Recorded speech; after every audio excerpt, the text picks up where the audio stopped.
بسم اللہ الرحمن الرحیم۔ سکون بس اللہ کی راہ میں ہے، کوشش کرنے میں ہے، کیونکہ اللہ اپنی راہ میں کی گئی محنت اور کوشش کا ہماری سوچ سے بڑھ کر صلہ دیتا ہے۔ انسانوں کے لیے اتنا نہ بھاگیں، اللہ کے لیے دوڑ لگاتے رہیں، نئے راستے تلاش کرتے رہیں۔ اللہ کو اپنی راہ میں کوشش کرنے والوں سے محبت ہے۔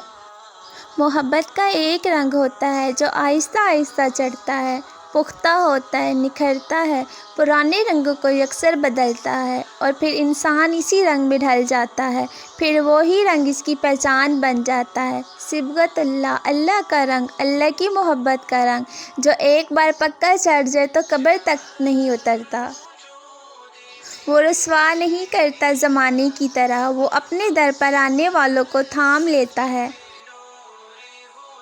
اللہ بہتر کرے گا، یہ وہ الفاظ ہے جس سے انسان کی آدھی پریشانی دور ہو جاتی ہے۔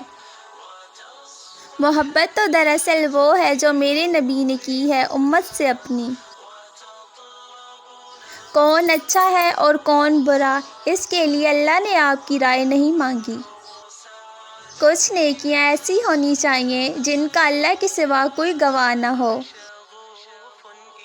بس اتنی کوشش کیا کرے کہ کوئی بھی آپ کی وجہ سے اللہ کے آگے نہ روئے۔ میرا اللہ فرماتا ہے، کم ہنسا کرو، زیادہ رویا کرو، رونا دل کے میل کو اتارتا ہے۔ زبان وہ ہتھیار ہے جس کو انسان غصے میں استعمال کرنے سے مضبوط رشتوں میں دراڑیں ڈال لیتا ہے۔ تہجد سے یہ تعارف تمہارا بے وجہ تو نہیں ہو رہا، آخر کچھ تو ہے جو ممکن ہونا ہے۔ کوئی بھی انسان کتنا ہی گناہ گار کیوں نہ ہو جائے، لیکن رب العالمین اس کے لیے دعا کا وسیلہ، توبہ کا راستہ اور رزق کا دروازہ کبھی بند نہیں کرتا۔ برے وقت میں کندھے پر رکھا گیا ہاتھ کامیابی پر بجنے والی تالیوں سے زیادہ قیمتی ہوتا ہے۔ تم سکون تلاش کر رہے ہو، مگر یاد رکھنا سکون کے سبھی راستے اللہ سے منسلک ہیں۔